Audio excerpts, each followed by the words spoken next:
1. 짊어진 분노, 나를 갉아먹는 고통. 오랜 시간 마음속에 묻어둔 분노와 원한은 마치 우리 몸에 묶인 무거운 족쇄와 같습니다. 그 족쇄는 우리가 앞으로 나아가는 것을 방해하고 매 순간의 자유를 앗아갑니다. 누군가를 향한 미움은 결국 그 사람을 향한 날카로운 칼날이 아니라 나 자신을 향해 겨눠진 독이 됩니다. 우리는 하루에도 수십 번씩 그 사람을 떠올리며 마음속으로 비난하고 그 사람이 겪을 불행을 상상하며 스스로를 고통에 빠뜨립니다. 그러나 아이러니하게도 우리가 그토록 미워하는 상대방은 우리의 분노를 전혀 알지 못한 채 평온한 삶을 살아가고 있는 경우가 많습니다. 분노는 에너지를 끊임없이 소모하게 만듭니다. 우리는 그 사람을 떠올리는 것만으로도 감정이 소용돌이치고 밤에는 잠을 설치며 낮에는 집중력을 잃게 됩니다.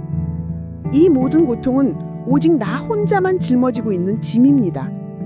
이 짐은 관계의 단절을 초래하고 새로운 사람을 만나는 것조차 두렵게 만듭니다. 모든 사람을 의심하게 되고 과거의 상처가 현재의 삶을 지배하게 됩니다. 이 상태로는 결코 진정한 평화와 행복을 찾을 수 없습니다. 결국 분노는 우리가 그 사람에게서 벗어날 수 없도록 만드는 덫과 같습니다. 우리는 그 사람에게 고통을 되돌려주기 위해 그토록 애쓰지만 사실은 나 스스로를 고통의 감옥에 가두고 있는 것입니다. 이제는 멈춰야 합니다. 더 이상 그 무거운 짐을 짊어지고 살아가서는 안 됩니다. 2. 용서. 상대를 위한 것이 아닌 나를 위한 선택. 많은 사람들이 용서를 상대방에게 면죄부를 주는 것이라고 오해합니다. 그 사람이 잘못했는데 내가 왜 용서해야 해? 라는 생각이 앞서는 것은 자연스러운 일입니다. 하지만 진정한 용서는 상대방을 위한 것이 아닙니다. 그것은 나 자신을 억압하는 고통의 사슬을 끊어내는 행위입니다. 용서는 가해자의 행동을 정당화하는 것이 아니라 내가 그 행동의 희생자라는 역할에서 벗어나 주체적인 삶을 살겠다는 결심입니다. 용서는 단 한 번에 끝나는 마법 같은 사건이 아닙니다.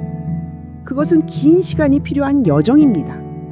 때로는 다시 분노가 치밀어 오르기도 하고 때로는 모든 것을 잊고 싶다가도 다시 상처가 떠오르기도 합니다.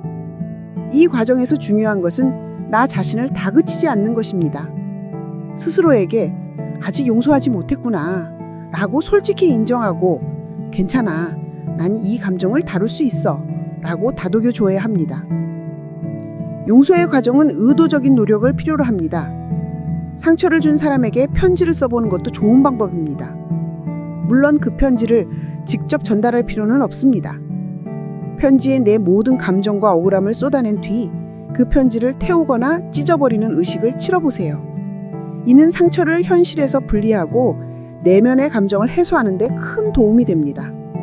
이 모든 과정은 상대를 위한 것이 아니라 오직 나 자신을 위한 치유의 과정임을 잊지 말아야 합니다.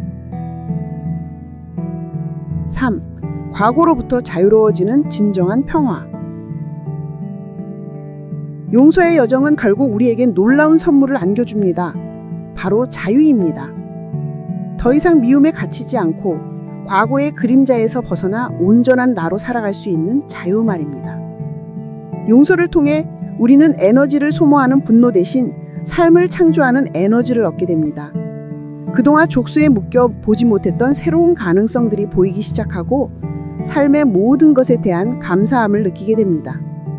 진정한 용서는 상처를 준 사람을 미워하지 않는 것을 넘어 그 사람의 아픔까지도 이해하려는 마음의 평화에서 시작됩니다. 그 사람도 그럴 수밖에 없었겠구나. 그 사람도 어쩌면 자신만의 아픔이 있었겠구나 라고 생각하는 순간 우리는 더 이상 피해자가 아니라 그 상황을 객관적으로 바라보는 제3자의 시점을 갖게 됩니다. 이 깨달음은 우리를 그토록 고통스럽게 했던 감정으로부터 완전히 해방시켜줍니다. 과거의 고통은 우리를 성장시켰습니다. 그것은 마치 굳은 살처럼 우리를 더 강하게 만들었습니다. 용서라는 선택은 그 굳은 살을 보듬고 더 이상 아프지 않게 하는 현명한 선택입니다.